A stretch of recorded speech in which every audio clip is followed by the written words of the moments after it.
What's up guys? Kung pamilyar kayo sa aming LXHub coin board, ito yung board na may iba't ibang function kagaya ng coin sorting and coin counting. So kung dati ay kailangan pang gumamit ng jumper para makapagpalit ng function na gustong gamitin ng user, Dumako naman tayo sa mode number 2, ang single hopper coin changer. To switch to mode number 2, i-short natin ang pin D9 sa ground.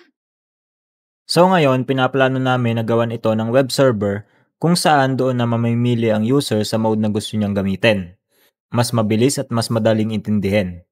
So dito guys, gagamit na kami ng ESP32 instead of Arduino para mas malaki ang storage at mas madaming function ang mailagay namin. So gamit yung built-in Wi-Fi ng ESP32, makakagawa tayo ng simple web interface kung saan makikita mo na mismo sa phone mo or sa laptop yung mga mode tulad ng coin counter, single hopper at dual hopper. Instead na magja-jumper ka pa manually, isang click na lang sa screen, automatic na magbabago ang mode. So ayun lang muna guys ang papyaw namin para sa new project na ito na tatawagin muna natin sa pangalang LXHub Coin Board version 2.